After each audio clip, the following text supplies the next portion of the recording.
بسم اللہ والصلاة والسلام علی سید المرسلین وعلی آلہ وصحبہ اجمعین۔ مفعول بہی کی بحث چل رہی ہے۔ مفعول فیہ کی بحث میں قاعدہ نمبر 2 میں یہ بات آئی تھی کہ مفعول بہی کے فعل کو قرینہ پائے جانے کے وقت حذف کیا جا سکتا ہے۔ اب فعل کو کب کب حذف کریں گے اس کی 4 صورتیں بتائی گئی، 4 صورتوں کا تذکرہ ہوا، ان میں سے 2 کا ہمارے سامنے تذکرہ آیا۔ ووجوباً فی 4 مواضع، مفعول بہی کے فعل کو 4 جگہوں میں واجبی طور پر حذف کرنا ضروری۔ پہلا تو سماعی ہے، اہلاً و سہلاً، انتہو، التثلیث، واقصدوا، خیر لہم۔ اب دیکھیے یہ سارے فعل ہیں۔ امرأن و نفسہ، اس کی تقدیر کیا بتائی گئی تھی؟ امرأن و نفسہ، اترک اترک امرأن و نفسہ، گویا کہ امرأن و نفسہ مفعول بہی ہے، اور یہ سماعی ہے۔ وہی کیا ہے؟ سماعی، یعنی 4 جگہوں میں سے ایک پہلی جگہ سماعی ہے، بقیہ 3 جگہ قیاسی ہیں، یہ سمجھنا، یاد رکھنا۔ والبواقی قیاسیۃ، دوسری جگہ تحذیر ہے۔ تحذیر میں بھی وقت نہیں ہوتا، ایک آدمی کو ایک چیز سے ڈرا رہے ہیں، جیسے آدمی کو ڈرا ایاک، تو اپنے آپ کو بچا، والاسد، اور شیر، یعنی تو اپنے آپ کو شیر سے بچا دے۔ یہاں اس کی اصل کیا تھی؟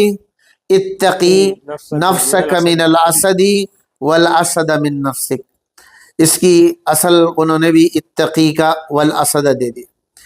اور ایک تحذیر میں قاعدہ ہے کہ محذر منہ، یعنی جس کے ذریعے ڈرایا جاتا ہے، محذر منہ کو مکرر لایا جا سکتا ہے۔ الطریق، الطریق، الصبی، الصبی، تو کیا البئر، البئر، یعنی کنواں، کنواں، تو راستہ، راستہ بتایا جاتا ہے۔ تو یہ 2 جگہ تو ہو گئی۔ تیسری جگہ دیکھیے، ما اضمر عاملہ علی شریطۃ التفسیر، جس کے عامل کو مضمر کیا جائے تفسیر کی شرط پر۔ یہ دیکھیے حذف کیا کہیں گے؟ حذف العاملی، حذف العاملی کس کے؟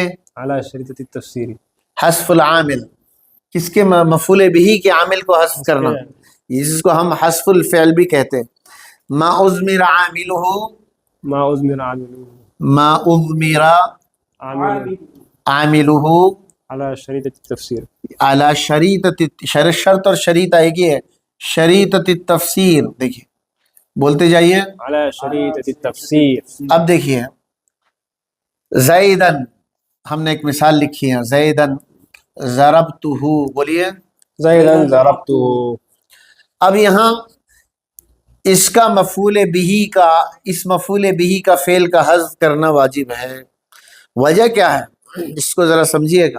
وجہ اس کی ہے کہ ایسا مفعول بہی ہے جس کے بعد اس کے فعل محذوف کی تفسیر آ رہی ہے، زیدن ضربتہ، مگر یہ اس میں عمل نہیں کر سکتا۔ وجہ اس کی ہے کہ ضربتہ کا خود ایک مفعول بہی ضمیر کی شکل میں آ رہا ہے، اگر فعل ہے اور فاعل ہے اور مفعول ہے، ضربتہ فعل مع فاعل اور ہو ضمیر اس کا مفعول بہی منصوب محلن، ضمیر کیا ہوتا ہے؟ منصوب محلن، فعل اپنے فاعل اور مفعول کے ساتھ مل کر کے یہ مفسر کہلا رہا ہے۔ بولیے مفسر، مفسر، مفسر کہتے ہیں تفسیر کرنے والے کو۔ اب ہمیں معلوم ہوا کہ یہاں ایک فعل محذوف ہے، وہ ضربتہ ہے، بولو ضربتہ، ضربتہ ہے، یہ مفسر کہلائے گا۔ بولیے مفسر، مفسر کیا معنی؟ جس کی تفسیر کی گئی ہے۔ ایسے مفعول بہی کی کا فعل حذف کرنا، جس کو ہم نے عامل کا، ایسے مفعول بہی کا فعل حذف کرنا واجب ہے، علی شریطۃ التفسیر، تفسیر کی شرط پر۔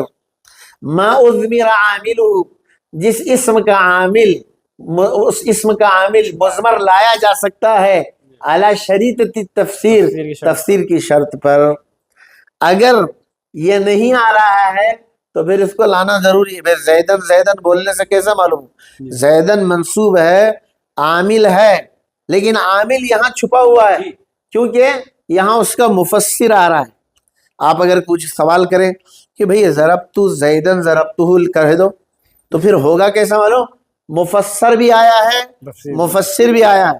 ایک ہی کلام میں مفسر اور مفسر نہیں آتے، یہ عربی زبان کا قاعدہ نہیں. تو ما اضمر عاملہ علی شریطۃ التفسیر، جس کا عامل اس ما اضمر عاملہ، جس کا عامل مضمر لایا جائے کس کے اوپر؟ علی شریطۃ التفسیر، تفسیر کی شرط پر. یہ کون سا ہے؟ دیکھیے وہو کل اسم، ہر وہ اسم بعدہ فعل، اس کے بعد فعل ہونا چاہیے. یہ ما اضمر عاملہ علی شریطۃ التفسیر کی کیا بیان کر رہے ہیں؟ تفصیل بیان کر رہے، تعریف بیان کر رہے. وہو کل اسم، ہر وہ اسم بعدہ فعل، اس کے بعد اسم نہیں ہونا چاہیے، فعل ہونا چاہیے. اور شبہہ، یا شبہ فعل ہو، یعنی اس میں فعل ہو یا شبہ فعل ہو، یا فعل ہو یا فعل ہو، شبہ فعل ہو. شبہ فعل میں بھی اسم فاعل اور اسم مفعول. یشتغل ذلک الفعل، وہ فعل مشغول ہے، عن ذلک الاسم، اس اسم میں، بضمیر ہی، اپنے ضمیر کے ساتھ. وہ فعل مشغول ہے اپنے اسم کے ساتھ، اس اسم کے ساتھ جو ضمیر کی شکل میں آ رہی ہے. او متعلق ہی، یا اپنے متعلق کے ساتھ، جیسے زیدن مررت بہ، مررت بہ. اب یہ متعلق ہے، یہ تو ضمیر ہے، یہ متعلق کے ساتھ جڑا ہوا ہے. مررت فعل بفاعل اپنے متعلق، با حرف جر، وہ ضمیر کے، ہا ضمیر کے ساتھ، ہا ضمیر مجرور محلن، اور اس کے حرف جر اور مجرور کی مل کر کے متعلق ہوئے مررت فعل. تو یہ فعل یا شبہ فعل یا تو اس ضمیر میں مشغول ہے یا متعلق میں مشغول ہے، جس کی وجہ سے اس میں عمل نہیں کر سکتا. یاد رکھیے. تو وَهُوَ كُلُّ اسم بعدہ فعل، ہر وہ اسم جس کے بعد فعل ہو، اور شبہ ہو یا شبہ فعل ہو. یشتغل ذلك الفعل، وہ فعل مشغول ہو، عن ذلك الاسم، اس اسم کے ساتھ، بضمیرہ، اپنے ضمیر کے ساتھ، او متعلقہ، یا اپنے متعلق کے ساتھ، بحیث، اس اعتبار سے مشغول ہو، لو سلط علیہ ہوا، اگر اس فعل کو اس پر مسلط کیا جائے، لنصبہ، تو یہ اس کو نصب دے سکتا ہو. مثال کے طور پر ضربتو کو اگر اس پر مسلط کریں گے تو نصب دے گا. کیا کرے گا؟ نصب دے گا. لیکن یہ مررتو نہیں دے گا، اس کی بات آگے آئے گی، اس کی بات ہم آگے آپ کو سمجھائیں. مررتو بھی ہم نے صرف اس لیے لکھا تاکہ متعلق کی بات سمجھ میں آ جائے. مررتو زیدن مررتو بھی کی مثال آگے آئے گی. تو معلوم ہوا ما اضمر عاملہ، جس کا عامل مضمر کیا جاتا ہے، علی شریطۃ التفسیر، تفسیر کی شرح پر، وہاں اس کے ایسے اسم کے عامل کو حذف کرنا واجب ہے. جیسے زیدن ضربتہ، زیدن اسم ہے، اس کے بعد فعل آ رہا ہے، وہ فعل اس میں عمل کرنے سے اعراض کر رہا ہے. دیکھیے کیا کر رہا ہے؟ عمل کرنے سے اعراض کر رہا ہے. اعراض کیوں کر رہا ہے؟ اس لیے کہ یہ ایک ضمیر کے ساتھ مشغول ہے، جس کی وجہ سے یہ اس پر عمل نہیں کر رہا ہے. لیکن اگر اس کو اس پر مسلط کر دیا جائے تو اس کو نصب دے سکتا ہے. زیدن ضربتہ، فإن زیدن منصوب، اس لیے کہ زید منصوب ہے، بفعل محذوف، فعل محذوف کے ذریعے، مضمر، جو مضمر ہے، فعل محذوف مضمر ہے. وہو ضربت، وہ کیا ہے؟ ضربت. یفسرہ الفعل المذکور بعدہ، جو تفسیر کر رہا ہے فعل مذکور اس کے بعد، فعل مذکور اس کے بعد تفسیر کر رہا ہے. وہو ضربتہ، اور وہ ضربتہ ہے. ولہذا الباب فروع کثیرۃ، اس باب میں بہت سے فروعات ہیں جس کو سمجھنا چاہیے. اس سے معلوم ہوا کہ مفعول بہ کی عامل ناصب کو حذف کرنے کی 3 شرطیں ہوئی. کتنی شرطیں ہوئی؟ ہم یہاں شروط بیان کر رہے ہیں، آپ چاہے تو لکھ لیں. پہلی شرط کیا ہے؟ اس اسم کے بعد فعل آئے یا شبہ فعل آئے. اسم کے بعد فعل آئے شبہ فعل آئے فعل یا شبہ فعل آئے. دیکھیے یہ پہلی شرط ہو گئی. اگر فعل یا شبہ فعل نہیں آیا، اسم آیا، تو پھر وہ عمل نہیں کرتا. دیکھیے یہ مثال ہم نے بتائی، زیدن ضربتہ، یہ مثال ہوئی صحیح. اگر ہم نے زیدن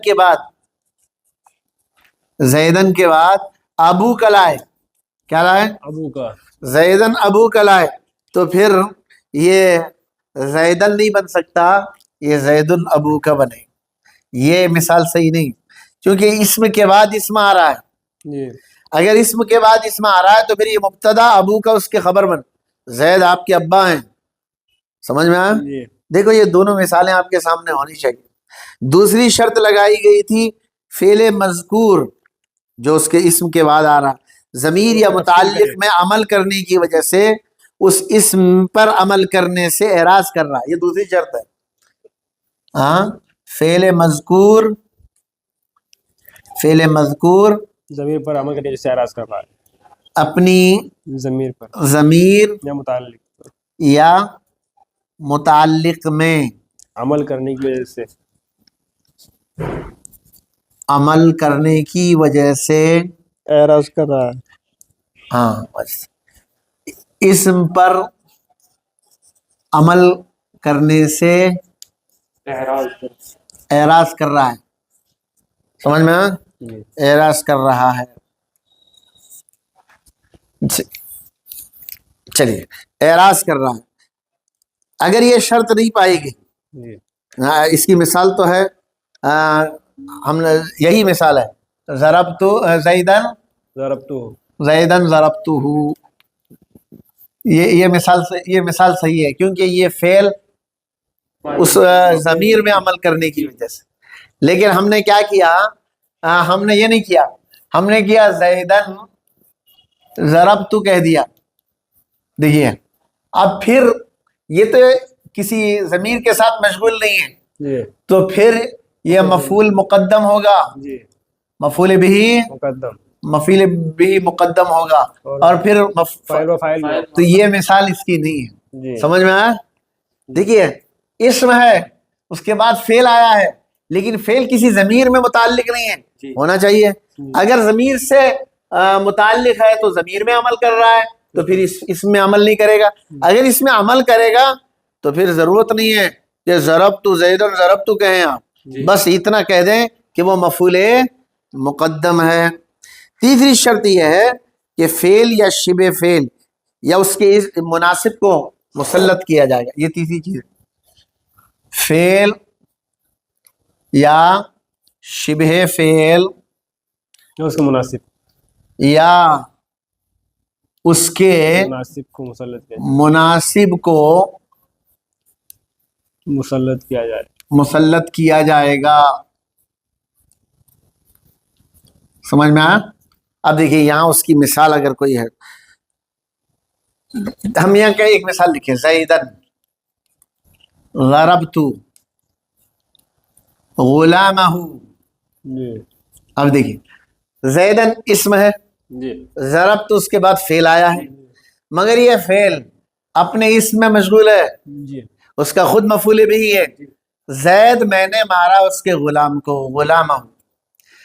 اب سوال یہ ہے کہ کیا ہم ضربت کو لا سکتے ہیں؟ بتائیے، نہیں. بولیے. نہیں لا سکتے. تفسیر کیوں؟ ہم نے زید کو نہیں مارا ہے، غلام کو مارا. تو ہم نے اس کے مناسب کو مارا تو غلام کو. بھائی زید کے غلام کو مارنا زید کی توہین ہے. جی. تو اب یہاں ضربتو کے مناسب کیا ہے؟ اہنتو ہے. بولیے. اہنتو. میں نے توہین کی زید کی. اب یہ فعل محذوف ہے، فعل محذوف ہے. دیکھیے فعل محذوف ہے، لیکن اب ہم پوری عبارت یوں ہوگی، ضربت غلامہ. اب معلوم ہوا یہاں فعل نہیں لایا جا سکتا، فعل لائیں گے تو معنی صحیح نہیں ہوگا. اور پھر کیا لائیں گے؟ اس کے مناسب کیا ہے تلاش کرنا پڑے، غور کرنا پڑے. جیسے مثال طور پر ہم نے یہاں ایک اور مثال لکھی تھی، زیدن مررت بھی، بولیے زائد مرات بھی زیدن، مررت بھی، دیکھیے اسم آیا ہے، جی اسم کے بعد فعل آیا ہے، فعل اپنے متعلق کے ساتھ مشغول ہے جی جس کی وجہ سے اس میں عمل کرنے سے اعراض کر رہا ہے۔ جی اب اگر ہم مررتو کو شروع میں لائیں، مسلط کریں تو بظاہر تو نصب دے گا، جی مگر معنی صحیح نہیں ہوگا۔ زید، میں گزرا زید کے پاس سے، میں گزرا یا زید گزرا؟ ہاں میں گزرا۔ اب دیکھیے یہاں زیدن مررتو کے مناسب ہمیں لانا پڑے، بولیے کیا لانا پڑے گا؟ فعل نام کیا لائیں گے؟ جاوزتو میں پار کیا زیدن زید کو، اس کے سے گزرا، اے مررتو بھی، نہیں اس کے سے گزرا، سمجھ میں آیا؟ تو ہم کو وہی فعل لانا پڑے گا یا اس کے مناسب لانا پڑے گا؟ زیدن مررتو بھی، مررتو کو ہم مسلط نہیں کر سکتے، پھر ہم اس کے مناسب جاوزتو کو کہ معنی صحیح ہو، جاوزتو زیدن مررتو بھی۔ امید ہے اضمار علی شریطۃ التفسیر کی تفصیل سمجھ میں آئی ہو۔ تو معلوم ہوا کہ مفعول بہ کے عامل کو 4 جگہوں پر واجبی طور پر، یاد رکھنا واجبی طور پر حذف کیا گیا۔ ان میں سے پہلی جگہ قیاسی ہے، یعنی پہلی جگہ سماعی ہے، اور دوسری اور تیسری اور چوتھی جگہ قیاسی ہے۔ سماعی کا معنی عربوں سے سنا گیا ہے، جیسا سنا گیا ہے ویسے ہی بولا جائے گا۔ البتہ قیاسی میں ایک تحذیر ہے 2 نمبر پر۔ 3 نمبر پر ما اضمر عاملہ، جس کے عامل کو مضمر لایا جائے گا، علی شریطۃ التفسیر، کس کی تفسیر پر؟ تفسیر کی شرط پر، تفسیر کی شرط پر۔ چوتھی جگہ دیکھیے المنادا، منادا، یہ دیکھیے یا عبداللہ، یا عزیر، یا زاہد، ہم نے کہا یا عزیر یا زاہد، اصل میں ابھی یا عبداللہ، اصل میں یہ یا فعل ادعو کے قائم مقام ہے، آپ نے پڑھا ہوگا۔ اب یہ اصل میں ہے وہ ادعو زیدن ہے، لیکن اب یہاں منادا کے اعراب کی بحث بھی آئے۔ منادا مفرد ہو، معرفہ ہو، مفرد کا معنی مضاف نہ ہو، شبہ مضاف نہ ہو، تو پھر وہ مبنی علی الضم ہوگا، یا عزیرو بولیں گے کیونکہ یہ مفرد ہے، معرفہ ہے۔ اسی طرح نکرہ ہے متعینہ، یا رجلو، یا رجالو، تو معلوم ہوا نکرہ متعینہ معینہ ہے تب بھی اس کی عبارت آئے، لیکن اصل میں ہے وہ مفعول بھی۔ عزیر، ادعو عزیرن، ادعو عبداللہ، تو ہم انشاءاللہ اس کو کل پڑھیں گے۔ وصلی اللہ علی النبی وعلی آلہ وصحبہ اجمعین والحمد للہ رب العالمین۔